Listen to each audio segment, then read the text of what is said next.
As divindades de papelão. Como assim, Jorge? Você quer criar uma nova religião? Não, claro que não. Mas o tema que eu vou abordar com esse projeto é o tema religioso, sim. Através desse projeto, As Divindades de Papelão, eu venho falar de um tema oportuno, bastante discutido atualmente, que tem a ver com intolerância religiosa. Na verdade, eu até evito falar desse termo intolerância, porque eu não acho que seja intolerância. O que vem a ser tolerar? Tolerar significa aceitar um mal pequeno ou um mal suportável. O candomblé é um mal? A Umbanda é um mal? Não.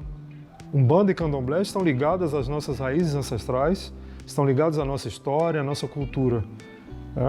Outra questão é, você não fica indignado quando sabe que cristãos estão sendo massacrados na África? Claro, como ser humano, é claro que eu fico indignado. Mas a minha indignação sozinha não move nada, não resolve nada. A minha indignação tem que ser acompanhada de ações.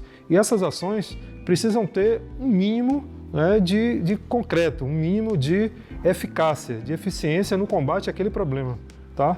Então, para isso, essas ações têm que ser voltadas para uma realidade próxima, uma realidade que está ao meu lado.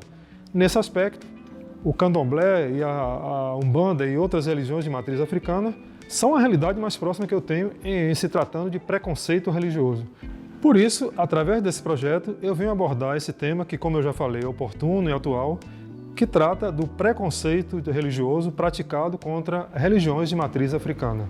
Do ponto de vista de arte, o trabalho se fundamenta na reciclagem.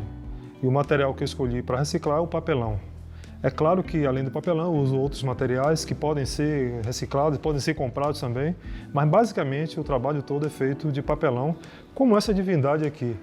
Esse é um dos produtos do trabalho que foi formatado para ser a deusa, o orixá chamado Oxum.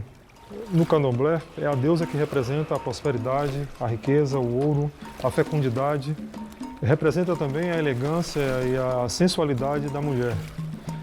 Nesse aspecto, eu gostaria também de enfatizar que o candomblé está muito mais próximo da nossa realidade, mesmo de quem não acredita, do que nós imaginamos. As religiões de matriz africana acabaram influenciando a culinária, os hábitos, a linguagem, enfim, uma série de traços culturais que estão presentes no dia a dia de quem acredita e de quem não acredita.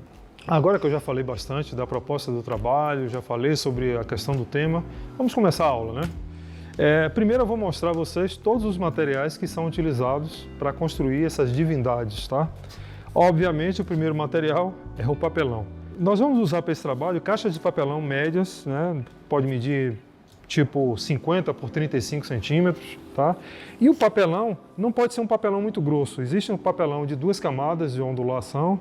Esse aqui, o que eu estou utilizando, tem apenas uma camada de ondulação, tá? Existe o papelão mais duro, mais fechado, que tem, como vocês estão vendo, 2 camadas de ondulação. Esse é mais duro, então não fica legal.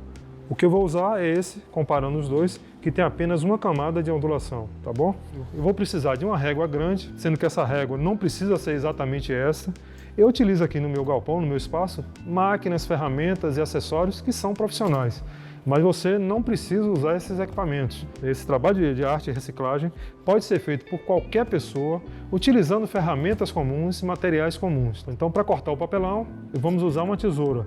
A tesoura também não precisa ser essa. Aliás, eu recomendo que seja uma tesoura sem ponta. Vamos aí evitar o acidente, Vou usar também régua, porque eu preciso cortar tiras de papelão que precisam ter uma largura específica. Então, eu preciso usar uma régua, ok?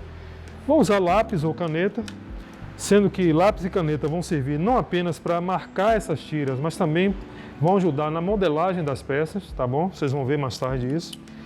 Para a modelagem das peças, eu vou precisar também de objetos, de pedaços de madeira, pode ser cabo de vassoura ou um cabo mais grosso de uma ferramenta, etc. Vou precisar também usar grampeador, obviamente com grampo, fita adesiva dessa barata, chamada fita durex. Vocês podem usar também a fita crepe, que é um pouco mais cara, mas essa aqui atende muito bem, uma fita bem baratinha, custa R$1 e é acessível a todo mundo, tá? O material vai ser colado. Para colar eu utilizo cola branca, que é essa cola escolar, essa cola que vocês usam aí para as crianças na escola.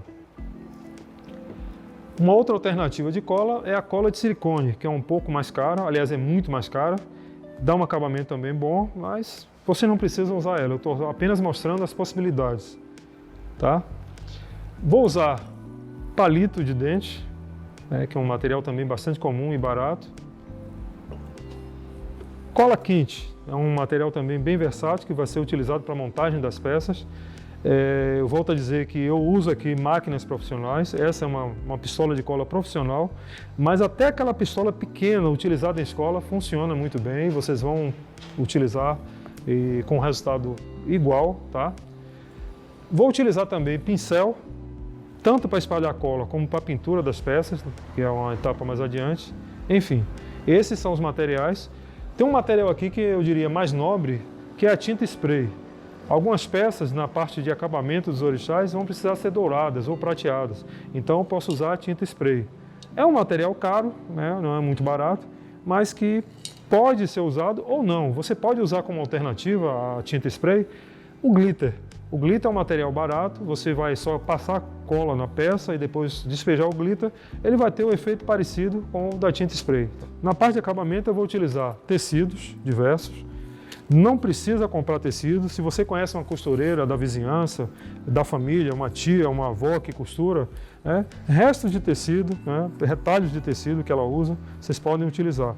Então, na hora de escolher o retalho de tecido, você vai, obviamente, escolher aqueles que têm relação com essas características do orixá que você quer representar, tá bom? A juta também é um material, uma espécie de tecido, que é um material também bastante versátil, enfim.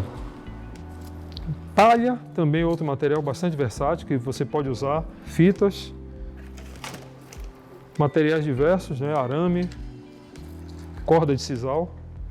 Esse material aqui é um material chamado acetato, é um material que não é barato. Mas você pode, ao invés de comprar folha de acetato que não é barata, você pode utilizar simplesmente os encartes de objetos que você compra em supermercado, uma coisa que vem encartelada. E esse material é o acetato, só que moldado. Você pode estar usando também esse material, ao invés de comprar a folha de acetato, que, como eu falei, não é um material tão barato. É bom que vocês escolham caixas médias, caixas que tenham em torno de 50 centímetros de largura por 35 de profundidade. Esse é o tamanho ideal, tá bom? Uma caixa média.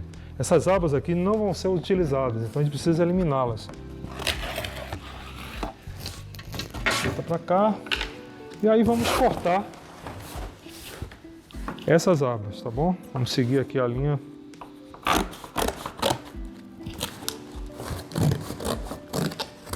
É bom escolher uma tesoura grande, porque a caixa é grande, então é melhor que você escolha uma tesoura grande, tá bom?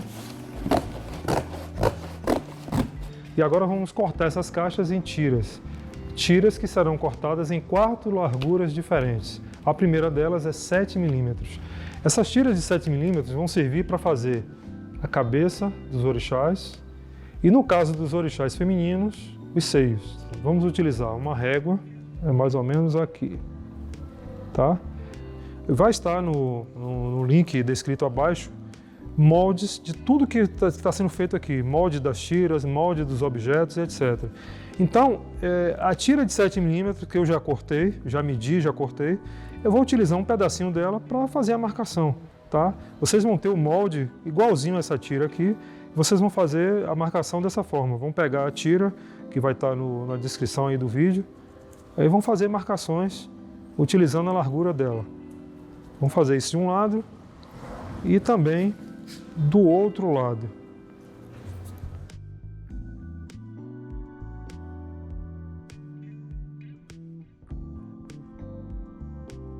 Agora você vai pegar, vai unir cada linha dessa, na ordem que você fez, a primeira do lado direito com a primeira do lado esquerdo, vai posicionar certinho, pegar a caneta e traçar uma linha. Esse mesmo procedimento vai ser utilizado para as outras larguras de tiras, obviamente.